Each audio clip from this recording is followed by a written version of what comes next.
الله وبركاته.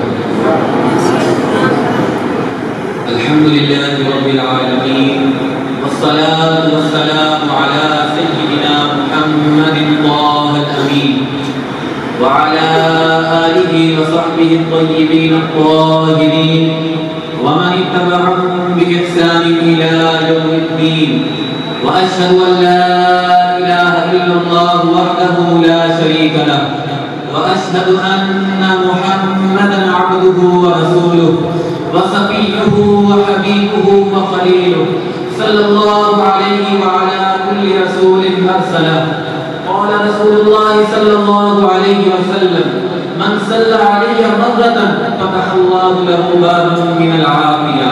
الصلاة والسلام عليك يا سيدي يا رسول الله، الصلاة والسلام عليك يا سيدي يا حبيب الله، الصلاة والسلام عليك يا سيدي يا عظيم الجاه، الصلاة والسلام عليك يا أبا القاسم، الصلاة والسلام عليك يا أبا الزهراء، الصلاة والسلام عليك يا أبا إبراهيم، الصلاة والسلام عليك يا إمام الأنبياء والمرسلين، الصلاة والسلام عليك يا من كنت من خشية ربك إذا كبرت بكيت، وإذا قرأت بكيت، وإذا ركعت بكيت، وإذا اعتزلت بكيت، وإذا سجدت بكيت، حتى ارتل التراب من دموع عينيك. الصلاة والسلام عليك يا من سئلت عن صوم يوم الاثنين فقلت ذاك يوم ولدت فيه وأنزل علي فيه، وهذه إشارة منك يا صاحب الذكرى، يا سيدي يا محمد، يا سيدي يا رسول الله، يا قائد السادات ويا سيد القادة للاعتداء بيوم مولدك الشريف. الصلاة والسلام عليك يا من قلت: من سن في الإسلام سنة حسنة فله أجرها وأجر من عمل بها وحده لا ينقص من وجودهم شيء. فالاحتفال بمولدك يا سيدي يا رسول الله طاعة عبادة لله، لأننا نشكر الله على هذه النعمة. الاحتفال بذكرى مولد الرسول فيه معنى الشكر لله، والرسول هو الذي قال فيما رواه البيهقي والبخاري في الأدب المفرد: من لم يشكر الناس لم يشكر الله. أي من تمام شكر الله أن تشكر الناس على المعروف، على الإحسان. واسمع معي أيها المسلم، واسمع معي أيها المؤمن، لأن كنت تشكر هذا فذاك على ما قدم إليك من الإحسان، فكيف لا تشكر، وكيف لا نشكر هذه النبي العظيم الذي جاءنا بالإسلام وعلمنا القرآن. شكر رسول الله، شكر رسول الله. كيف لا نشكره صلى الله عليه وسلم؟ وبه عرفنا الإيمان والإسلام، وبه عرفنا القرآن، وبه عرفنا الوضوء والصلاة والصدق والأمانة. به عرفنا معنى أن يكون الإنسان بارا بأبويه، به عرفنا التواضع والتواصل والتراحم والتزاور. بك يا محمد عرف بالفضائل. والاحتفال بمولد الشريف متضمن بمعنى الشكر لله عز وجل. وفي المولد يقرأ القرآن ويشتغل بذكر الله وبالصلاة على رسول الله وبالقصائد الزهدية والمدائح النبوية والموعظة الدينية. وفي الاحتفال يوزع الطعام على الناس، وهذا كله من الخير، هذا كله من الخير. والله يقول: وافعلوا الخير لعلكم تفلحون. وفي المولد نفعل الخيرات والطاعات والحسنات والعبادات. لماذا؟ لأن الله أمرنا أن نعظم محمدا فقال: وعظموه أي وعظموه. مدح المؤمنين الذين يعظمون الرسول، وللذي يعتمد عليكم، وللذي يكبر الأمة لأنها تحتفل بالمولد وتتوسل وتتبرك بالأنبياء والأولياء. قولوا لهم يقول الله عز وجل في القرآن الكريم: وذكرهم بأيام الله.